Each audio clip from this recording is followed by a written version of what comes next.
오늘의 사연 시작합니다. 안녕하세요. 20대 중반 여자입니다.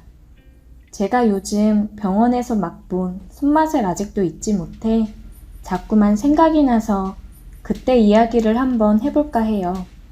저는 한 회사에서 근무를 하고 있습니다.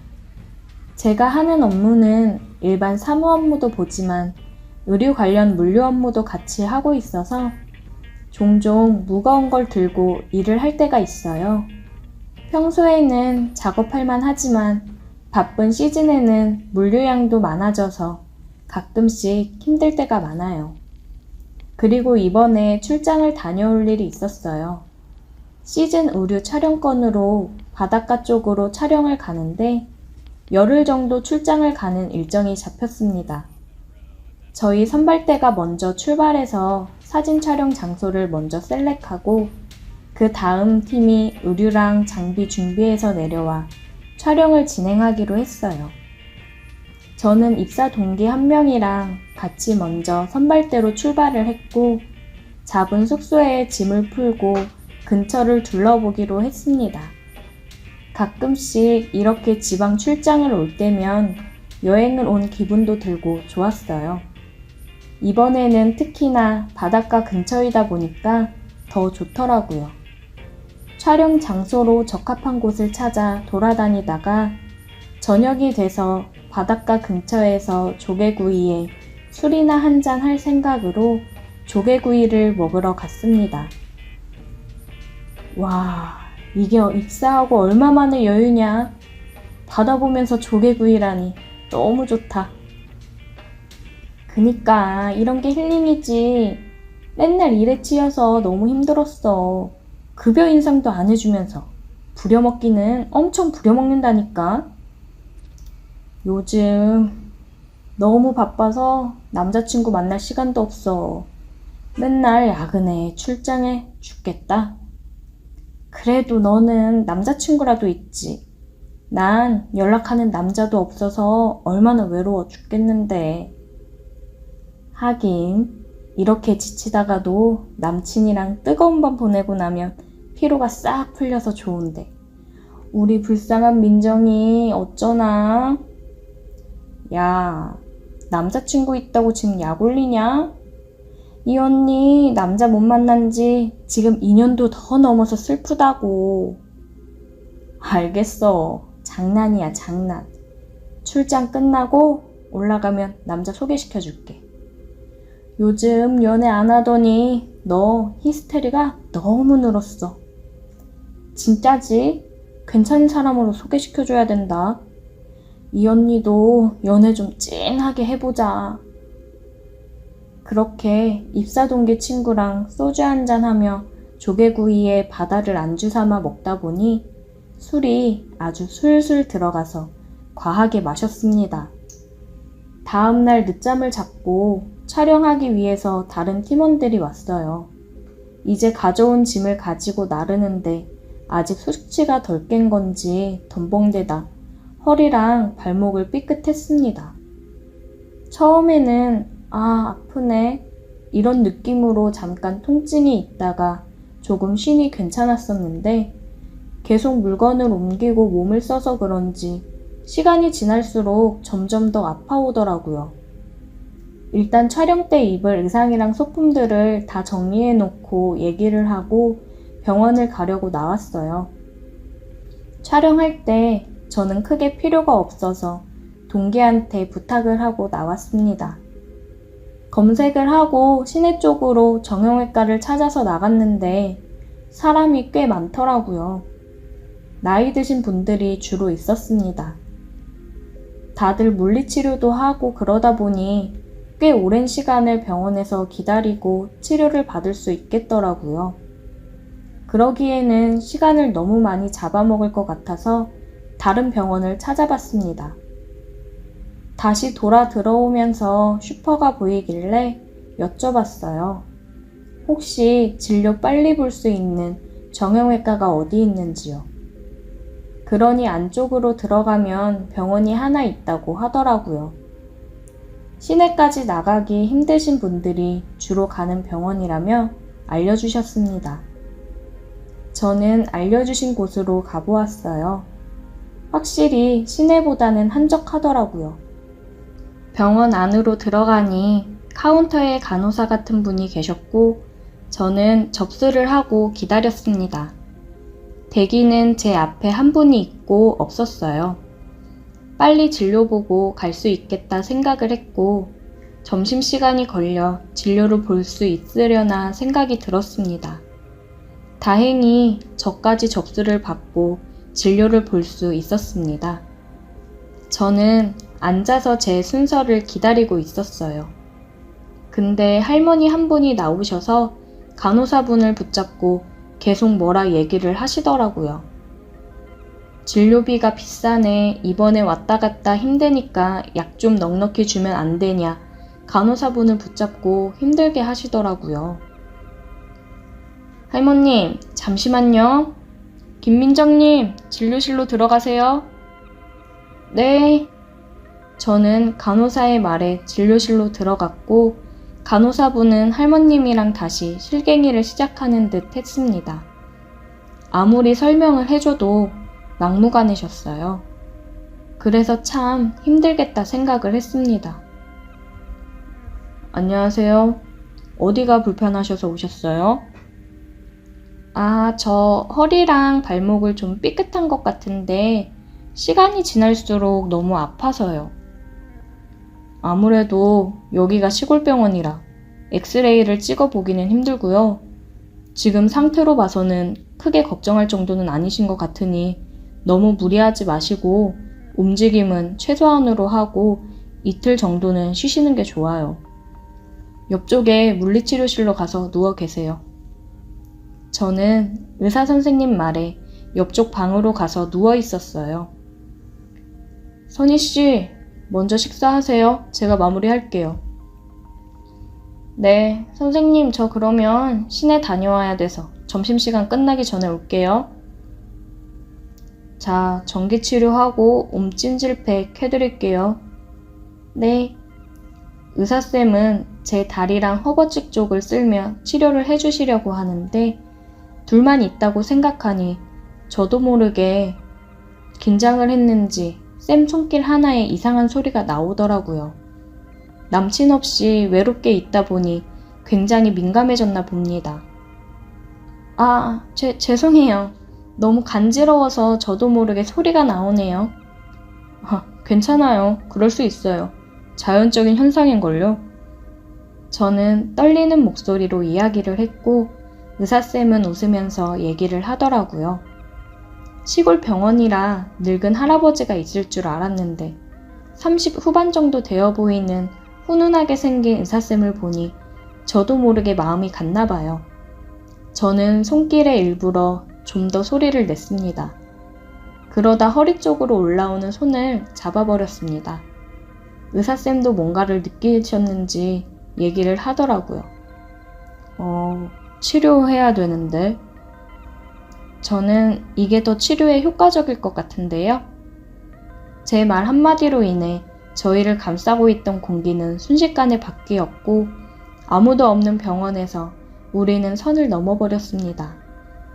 허리가 아프다 보니 손길 하나로 저를 저 멀리 보내버리는 의사쌤 덕분에 이 시간이 끝나지 않기를 바랬어요.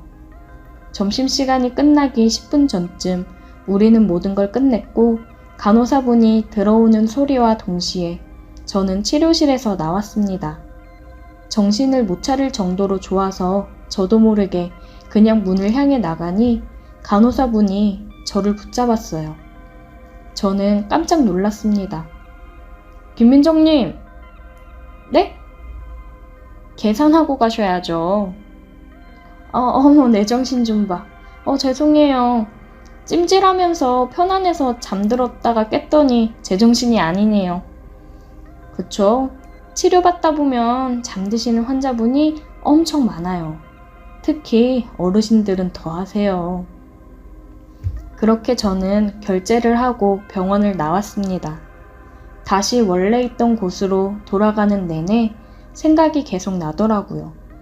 정말 너무 좋았습니다. 그리고 모든 일정을 끝내고 다시 서울로 돌아온 지금까지도 그때가 계속 생각이 나요.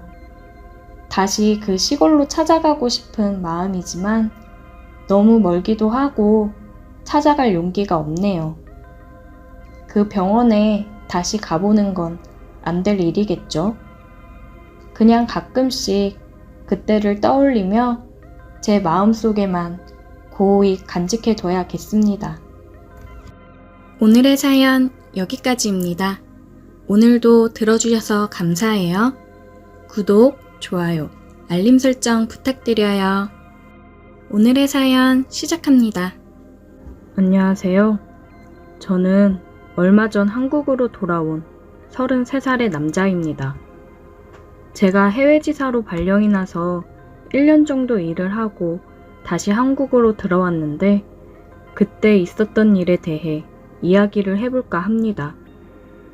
대학 졸업 후 저는 부모님의 도움으로 좋은 회사에 취업을 했습니다. 취업하고 2, 3년 일을 배우며 열심히 일을 했고 그런 저에게 해외 지사에 다녀올 기회가 생겼어요. 아무래도 좀 더 디테일하고 폭넓게 업무에 대해 배우고 경험할 수 있으니 다녀와 보는 게 어떻겠냐는 부장님 말씀에 저는 일주일 정도 생각을 해보고 답을 드린다고 했습니다. 1년 정도 해외 지사로 나가는 거고 가서 지낼 곳은 회사에서 마련해주는 숙소가 있고 해외 지사에서 일을 하는 1년 동안은 급여도 더 많이 주기 때문에 나쁜 조건은 아니었습니다. 오히려 제게 많은 도움이 되니 좋은 기회였죠. 하지만 바로 가겠다고 얘기를 하지 못한 건 결혼을 약속한 2년 정도 만난 여자친구가 있기 때문에 망설여지더라고요. 1년이라는 시간 동안 떨어져 있을 생각을 하니 우리 둘 다 그 시간을 견뎌낼 수 있을까 싶었습니다. 물론 사랑하는 마음으로 버틸 수 있겠지만 몸이 멀어지면 마음도 멀어진다잖아요. 그래서 걱정이 되더라고요. 저는 부장님께 얘기를 듣고 저녁에 여자친구를 만나서 얘기를 했습니다. 자기야, 오늘 부장님이 좋은 제안을 해주셨는데 자기랑 상의를 해봐야 될 것 같아서. 좋은 제안? 어떤 건데? 1년 정도 해외 지사 가서 일 배우고 들어오면 어떻겠냐고 하시더라고. 다녀오면 승진도 확실히 될 것 같고 나한테는 좋은 기회인데 1년 동안 자기랑 떨어져 있어야 되니까 자기랑 상의를 해봐야 될 것 같아서. 아, 해외로 1년 동안? 그게 자기한테는 나가는 게 좋은 거지? 어디로 가는데? 아무래도 좋은 기회이긴 하지. 다녀오면 승진도 보장되니까. 미국 지사로 갈 것 같아. 미국? 너무 멀긴 하다. 그치? 그냥 못 간다고 할까? 아니야, 다녀와. 오빠한테 좋은 기회인데 안 가면 안 되지. 나 기다릴 수 있어. 그리고 요즘은 영상통화도 잘 할 수 있잖아. 맨날 통화하면 되지. 이해해줘서 고마워. 나 갔다가 오면 우리 결혼하자. 1년만 고생해줘. 나는 걱정 말고 조심히 다녀와. 음식 입에 안 맞는다고 안 챙겨 먹지 말고. 알겠지? 언제 나가는 거야, 그럼? 내일 부장님한테 얘기 드리고 일정 다시 확인해 봐야 해. 아마 한 달 이내로 나가게 되지 않을까 싶어. 금방이겠네. 그때 동안 우리 데이트 엄청 해야겠다. 저는 떠나기 전까지 여자친구랑 많은 시간을 보냈고 여자친구의 배웅을 받으며 출국을 했습니다. 도착해서부터 여자친구랑 연락을 했고 본격적으로 출근을 하면서 많이 바쁘다 보니 전처럼 연락을 자주 할 수는 없었어요. 일 끝나고 집에서 영상통화를 하고 그랬는데 이것도 시간이 지날수록 뭔가 마음이 힘드니 집 가서는 저도 모르게 그냥 잠들어 버리고 그랬습니다. 타국 생활은 생각했던 것만큼 쉽지 않았어요. 제가 있는 부서에 한국인 동료분이 한 분 더 있었는데 아내가 출산한 지 얼마 안 돼서 매일 집에 일찍 들어가느라 술 한 잔도 같이 할 시간이 없더라고요. 외로운 곳에서 술 한잔 하며 얘기할 사람도 없으니 우울감도 찾아오고 힘들었습니다. 여자친구는 제가 연락이 잘 안 되니까 걱정과 투정을 부리는데 저는 그걸 받아줄 마음의 여유가 안 됐던 거죠. 저도 힘드니까요. 타국 생활이 힘들어 저는 일 끝나고 혼자 바에 가서 술을 많이 마셨습니다. 하루는 바에서 술을 마시고 있는데 웬 여자가 다가오더라고요. 옆에 앉아도 돼요? 저는 여자 목소리에 고개를 돌려 쳐다보았고 제 옆에는 외국인 여성이 서 있었습니다. 네, 그럼요. 앉으세요. 그녀는 웃으며 옆자리에 앉더라고요. 이국적인 외모를 가진 그녀는 누가 봐도 한국 사람이 아니었는데 한국말을 굉장히 유창하게 잘하더라고요. 그녀와 술을 마시며 이런저런 얘기를 많이 나누었습니다. 그녀는 한국을 좋아하고 교환학생으로 한국에서 3년간 지내다 와서 한국말을 잘하는 거라고 했어요. 누가 보면 진짜 한국 사람이랑 다를 바가 없었습니다. 외로운 타국에서 맘 편히 웃으며 얘기를 할 사람을 만난 게 좋아 들떴는지 시간이 가는 줄 모르고 수다를 떨었어요. 그녀는 정말 유쾌하고 또 화끈하고 매력이 넘치는 여자였습니다. 자기 감정 표현에 있어서도 굉장히 솔직하고 꾸밈이 없었어요. 그녀와는 그날 이후로 매일 만났습니다. 같이 밥도 먹고 술도 마시고 빠른 속도로 친해졌어요. 그녀는 요 며칠 바에서 혼자 술 먹는 저를 보고 생긴 게 너무 자기 취향이라 꼬시고 싶어서 기회를 보고 있었다고 하더라고요. 그러면서 여자친구가 있는지 물어봤는데 저는 여자친구가 있는데 지금 한국에 있다고 했습니다. 그러니 그녀는 그러더라고요. 지금 여기 없으면 괜찮다고. 나는 현수랑 오늘 밤에 같이 있고 싶은데 어때? 셸리야, 우리 집으로 갈래? 그녀의 말에 저는 무조건 오케이였습니다. 외롭고 힘들었던 타국 생활에서 제가 유일하게 맘 편히 재미있게 있을 수 있는 게 그녀의 옆에 있을 때니까요. 우린 만난 지 일주일 만에 뜨겁게 불타올랐습니다. 여자친구는 생각도 안 났어요. 외국인 여자는 처음이었는데 확실히 틀리더라고요. 너무 좋았습니다. 새하얀 피부에 콜라병 몸매, 그녀와 잘 어울리는 금발머리까지 모든 게 완벽했어요. 그녀와 저는 밤새 뜨겁게 사랑을 나눴습니다. 그 이후로 그녀와 함께 지내게 되었어요. 가끔씩 그녀는 제가 여자친구와 영상통화를 하고 있으면 저를 괴롭히며 난처하게 만들곤 했습니다. 귀여운 질투였죠. 영상통화로 여자친구한테 사랑한다고 얘기를 하고 난 후면 저는 그녀의 기분을 풀어주기 위해 어느 때보다 밤에 열심히 그녀의 기분을 풀어주고는 했습니다. 어느 날은 여자친구가 여름 휴가 일주일 정도 쓰고 미국으로 놀러 온다고 하더라고요. 저는 놀라서 어차피 와도 바빠서 못 본다고 조금 있으면 한국 들어가니까 그때 실컷 보면 되지라고 말하고 여자친구를 못 오게 했어요. 여자친구는 그냥 얼굴 보고 같이 있기만 해도 좋으니까 가려고 하는 건데 못 오게 하니까 서운해 하더라고요. 저는 또 그런 여자친구를 달래주며 정말 바쁘고 비행시간도 긴데 괜히 고생이라며 한국 들어갈 때 선물 사갈 테니 조금만 기다리라고 기분을 풀어주었습니다. 시간은 빠르게 흘러 한국으로 돌아갈 날이 다가왔어요. 셀리아는 제가 한국에 돌아가는 걸 굉장히 아쉬워했습니다. 미국에 남아있는 이틀 동안은 온전히 그녀와 시간을 보냈습니다. 하루 종일 우리는 서로를 탐하고 사랑을 나눴어요. 그녀가 그러더라고요. 그냥 여기서 지내면 안 되냐고요. 이대로 보내기 싫다고 하더라고요. 저도 그녀의 말처럼 여기 남아있는 것도 나쁘지 않다고 생각이 들었습니다. 한국으로 돌아가서 해외지사로 정식 발령을 내달라고 할까 5만 가지 생각이 다 들더라고요. 그녀는 제가 한국으로 돌아간다고 하니 자기도 한국 갈 거라며 따라오려고 했습니다. 그런 그녀를 달래며 마지막 밤을 보냈어요. 그녀의 배웅으로 저는 한국으로 출국을 했고 여자친구의 환영을 받으며 한국으로 입국했습니다. 저를 보자마자 껴안으며 우는 여자친구를 보니 참 애틋하면서도 마음이 찡했어요.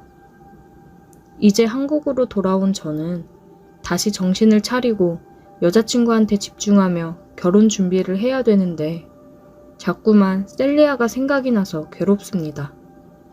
셀리아와 아직 연락을 주고받고 있어요. 언제든 제가 원한다면 한국으로 들어올 거라고 하더라고요. 아니면 저보고 미국으로 다시 오라고 얘기를 하고는 있는데 어떤 선택을 해야 될지 아직까지도 너무 고민이 됩니다. 정말 미국에서 그녀와 함께했던 1년 정도의 시간은 저에게 큰 행복이었거든요. 그리고 그녀와의 뜨거운 밤을 절대 잊지 못합니다. 그래서 다시 그녀의 품에 달려가고 싶은 마음이 굴뚝 같아요. 제가 어떤 선택을 하는 게 현명한 걸까요? 오늘의 사연 여기까지입니다. 오늘도 들어주셔서 감사해요. 구독, 좋아요, 알림 설정 부탁드려요. 오늘의 사연 시작합니다. 안녕하세요. 저는 30대 초반의 총각 남자입니다. 제가 살고 있는 곳은 강원도입니다. 요새 많이 발전하고 있는 지역이라 살기 좋은 곳이에요. 저희 부모님은 제가 어릴 때부터 한 집에서 쭉 사셨는데 앞집 아저씨랑 의형제 맺으며 굉장히 친하게 지내셨습니다.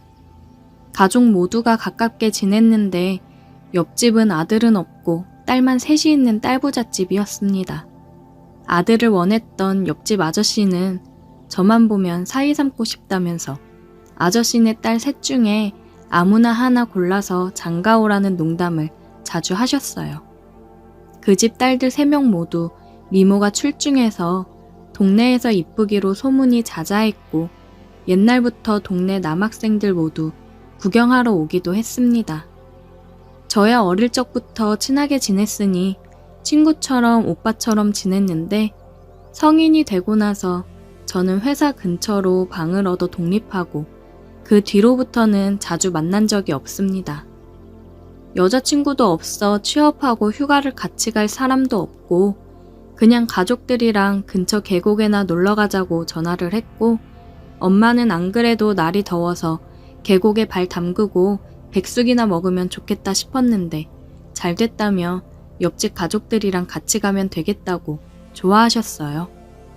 옆집 3자매 중에 첫째는 올해로 나이가 29인데 작년에 시집가서 다른 지역에 살고 있고 26살 둘째랑 22살 막내는 아직 집에 그대로 살고 있더라고요.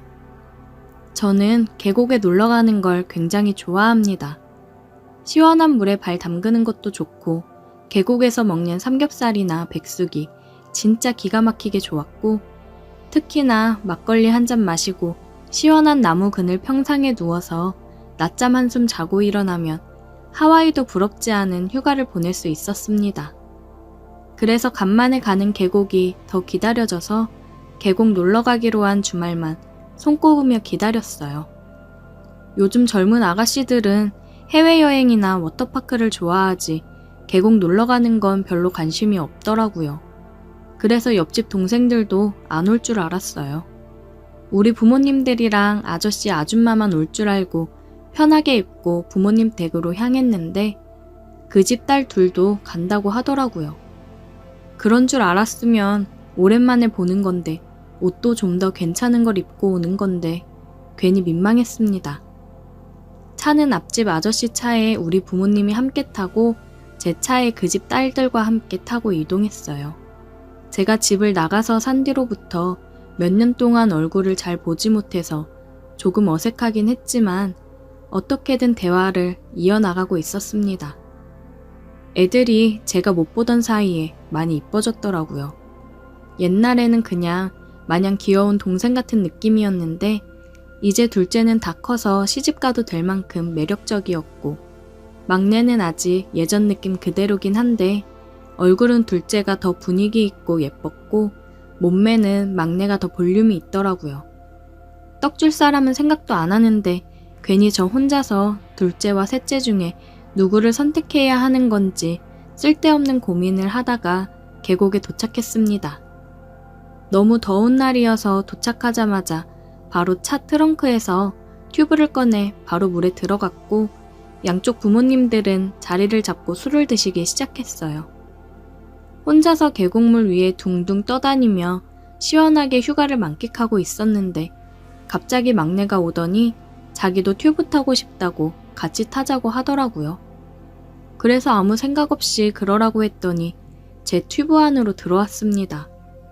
저는 같이 타자길래 그냥 자기도 튜브 하나를 가져와서 같이 놀자는 건 줄 알았는데 제 튜브를 둘이서 타고 싶다는 말인 줄은 몰랐어요.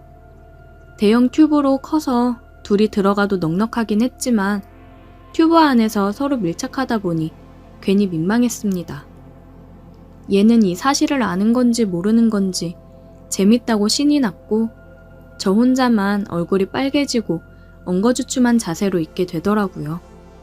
아까 제가 튜브 걸치고 물 위에 두어 둥둥 떠있는 걸 하고 싶었는지 저를 뒤에서 끌어안고 몸을 눕혀서 같이 물에 떠 있었어요. 얘는 재밌다고 좋아했지만 저는 등 뒤에 닿는 느낌 때문에 도저히 진정하고 있을 수가 없었습니다. 한참 그렇게 놀고 있었는데 둘째가 저희들에게 와서 음식 다 됐으니까 밥 먹으라고 하는 바람에 튜브 놀이는 그만하고 밥 먹으러 올라갔어요. 도토리묵도 먹고 백숙도 아주 맛있게 잘 먹었습니다. 어른들은 이미 막걸리를 얼마나 마셨는지 아주 거하게 취해 계셨습니다. 저는 이따가 집에 가려면 운전을 해야 했기 때문에 술은 마시지 않았어요. 둘째 딸은 술을 별로 안 좋아한다면서 마시지 않았고 막내는 자기 아빠 옆에서 신나게 부어라 마셔라 하고 있더라고요. 그냥 원래 성격이 천진난만하게 좋은 것 같았습니다. 밥도 다 먹고 술을 많이 마신 어른들과 막내는 이제 슬슬 취기가 올라온다면서 시원한 나무 그늘에 누워서 낮잠을 자고 있었고 맨정신으로 깨어 있었던 저와 둘째뿐이었어요. 둘 다 할 일도 없어서 근처 산책을 하자면서 밖으로 나왔습니다. 서로 뭘 좋아하는지도 몰라서 괜히 연예인 이야기를 하거나 최근에 본 드라마 이야기를 하면서 근처 숲길을 따라 걸었어요. 한참 걷다 보니 주변에 사람도 없고 한적한 공터가 나오더라고요. 날도 더운데 잠깐 쉬었다가 가기로 하고 벤치에 앉았는데 갑자기 둘 다 말이 없어지고 어색한 기운이 흘렀습니다. 그러다가 둘째도 이 상황이 많이 어색했는지 먼저 제게 말을 걸었습니다. 오빠, 내 동생 좋아해요? 저는 갑작스러운 돌직구 질문에 깜짝 놀라면서 아니라고 손사래를 쳤어요. 그냥 동생일 뿐이라고 정말 그 이상의 감정은 없다고 했습니다. 아까 막내랑 튜브 타고 놀던 모습을 봐서 그런 오해를 하는구나 싶더라고요. 안 그래도 너무 스킨십을 하면서 붙어있던 게 아닌가 걱정하긴 했었습니다. 그 집 막내랑은 나이 차이가 많이 나서 그냥 동생 이상의 감정은 아니었고 오히려 둘째가 제 스타일에 가까웠습니다. 내심 오늘 아침에 얼굴을 봤을 때부터 마음에 들었는데 그녀가 괜한 오해를 하고 있는 것 같아서 망했구나 생각을 하고 있었습니다. 그런데 그때 제 대답을 들은 둘째가 제 손을 잡더라고요.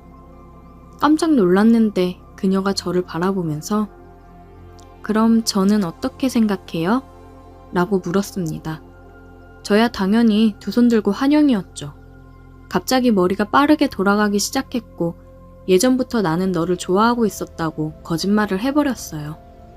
그러자 그녀 얼굴이 갑자기 환해지더니 자기도 예전부터 저를 마음속에 품고 있었다고 하더라고요. 그래서 오늘 계곡에도 저를 보러 따라 나온 거라고 했습니다. 그러면서 그녀는 은근히 제 옆쪽으로 더 다가왔고 눈을 감았습니다. 저는 그런 그녀를 보며 귀엽다고 생각을 했고 눈을 감고 있는 그녀에게 다가가 입을 맞추었어요. 그녀도 저만큼이나 긴장을 많이 하고 있는 게 느껴졌습니다. 아무도 없는 그 숲속 한가운데에는 우리 둘 숨소리로 가득했습니다.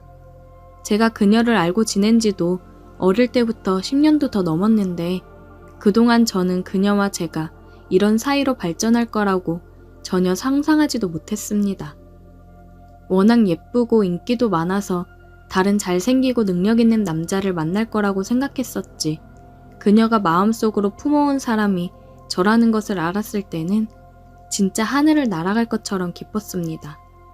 입맞춤이 끝나고 서로를 바라보는데 조금은 민망하더라고요. 그녀도 기세 좋게 제게 고백을 했지만 막상 입을 맞추고 나니 부끄러운지 제 눈을 제대로 마주치지 못했어요. 돌아오는 길에 우리 둘은 말은 없었지만 서로의 손을 꼭 잡고 걷고 있었습니다. 시간도 어느 정도 흐르고 부모님들 술도 깨는 바람에 집으로 다시 돌아왔어요. 다들 술을 마셔서 저는 저희 부모님과 그녀는 그녀의 가족들을 태우고 집으로 갔습니다. 그리고 주고받은 연락처로 연락을 주고받았고 연인으로 발전을 했어요. 저는 그 뒤로 자주 가지 않았던 본가에 자주 드나들고 있습니다. 가끔 그녀도 제가 있는 자취방에 놀러 오고는 합니다. 요즘 그녀와 함께 너무 행복한 하루하루를 보내고 있네요. 오늘의 사연 여기까지입니다. 오늘도 들어주셔서 감사해요. 구독, 좋아요, 알림 설정 부탁드려요.